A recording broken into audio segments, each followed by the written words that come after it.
هالو everybody how are you؟ اهلا بيكم من جديد متابعين قناة ميس انجليزي. معادنا النهاردة ان شاء الله مع السيشن الثالث من كورس التأسيس في الجرامر. لو حابب ان ما فيش حاجة تفوتك من فيديوهاتنا اعمل سبسكرايب، اشتراك، الكلمة اللي باللون الاحمر اللي تحت الفيديو، وما تنساش اللايك والشير. نبدأ بسم الله. السيشن بتاع النهاردة بيتكلم عن كلمتين مهمين جدا، كلمة اسمها this وكلمة اسمها that. this معناها بالعربي هذا أو هذه، وذات معناها ذلك أو تلك، أو بنسميهم بالعربي أسماء الإشارة. this وذات. this يعني هذا وهذه، ذات ذلك أو تلك، الاتنين اللي بستخدمهم للسنجولار يعني للمفرد. this زي ما حضراتكم شايفين الخط الأخضر مكتوب عليها بتستخدم للمفرد القريب، يعني حاجة قريبة مني مفرد واحدة بس يبقى أنا هستخدم this. إنما لو حاجة بعيدة مفرد بستخدم معاها that، يبقى this للمفرد القريب، that للمفرد البعيد. وما تنساش حاجة مهمة جدا، إن this لازم يجي وراها is. this is وذات برضو بيجي وراها is، يبقى this is للمفرد القريب، that is للمفرد البعيد، يبقى this أو that بيجي وراهم is، وبعد this is اللي هي معناها مفرد القريب بيجي وراهم singular noun يعني اسم مفرد، إنما that is بيجي وراها برضو بيجي وراهم singular noun يعني اسم مفرد. هعيد مرة كمان، this is معناها هذا أو هذه للمفرد، يعني بيجي وراها singular noun يعني اسم مفرد this is. إنما اللي تحتها على طول that is بيجي وراهم اسم مفرد، ومعناها بالعربي ذلك أو تلك للمفرد القريب، يبقى this is أو that is بيجي وراهم اسم مفرد. تعالى نقرأ الإكزامبل اللي موجودة. عندي هنا ولد وجنبه طائر، بس الطائر بعيد عنه، طالما الطائر اللي هو bird بعيد عنه فهنقول عليه that is a bird. that is a bird يعني هذا يكون أو ذلك يكون طائر. that is a bird يعني ذلك يكون طائر. إنما الولد اللي واقف في الصورة اللي تحتها جنبه شمسية والشمسية ماسكها في إيده وقريبة منه، ساعتها أنا هستخدم this is. this is عشان الشمسية مفرد وكمان قريبة منه، يبقى this is an umbrella يعني هذه شمسية. that is a bird يعني ذلك يكون طائر، والطائر بعيد عنه، مفرد بس بعيد، إنما الشمسية مفرد بس قريب.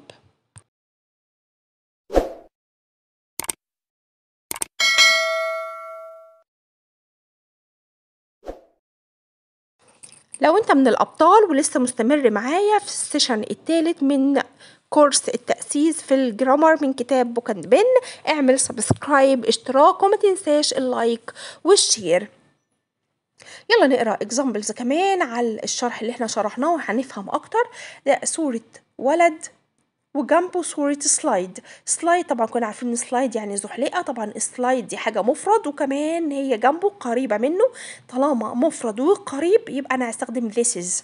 مفرد وقريب يبقى this is a slide يعني هذه تكون زحلقة. this is a slide يعني هذه تكون زحلقة، واستخدمت هنا this is علشان الزحلقة قريبة من الولد. إنما الصورة التانية صورة أورنج. أورنج يعني برتقالة، طبعا البرتقالة بعيدة عن الولد، مفرد بعيد، مفرد بعيد، أهي البرتقالة بعيدة عن الولد، ده كده مفرد بعيد، يبقى أنا هستخدم that is. مفرد بعيد يبقى أنا هستخدم that is an orange. that is an orange يعني ذلك أو تلك برتقالة، طبعا هنقول عليها تلك تكون برتقالة. this is a slide that is an orange. يلا نحل براكتس صغير على شرح النهاردة. طبعا هنحط put in space، هنحط في الفراغات اللي جاية يا إما this أو that. بص للصورة كويس جدا، هعيد مرة كمان، this للمفرد القريب وذات للمفرد البعيد. طبعا هنا دي نملة والنملة قريبة من البنت، أنا ساعتها هستخدم this، يبقى this is an ant. this is an ant يعني هذه تكون نملة، والنملة قريبة من البنت. طب السؤال اللي بعد كده is a kite. طبعا kite معناها طائرة ورقية والطيارة بعيدة عن الولد، زي ما حضراتكم شايفين الطائرة بعيدة عن الولد، فأنا هستخدم طالما بعيد ومفرد يبقى أنا هستخدم that is a kite. that is a kite يعني تلك طائرة، تلك تكون طائرة ورقية. السؤال أو الصورة اللي بعد كده دي صورة tree يعني شجرة، والشجرة بعيدة عن الولد.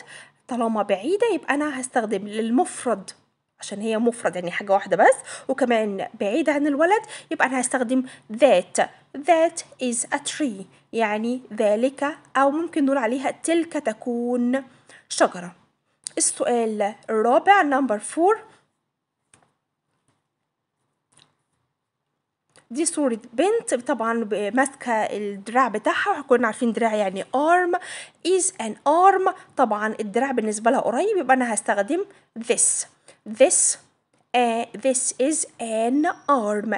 هذا أو هذه للمفرد، this is معناها هذا أو هذه المفرد، طبعا يبقى هذا يكون ذراع، يبقى this is an arm. ده صورة طائر، وطائر يعني بيرد، والطائر بعيد عن الولد. طالما مفرد حاجة واحدة بس وبعيدة، مفرد البعيد يبقى that is، مفرد البعيد يبقى that is a bird.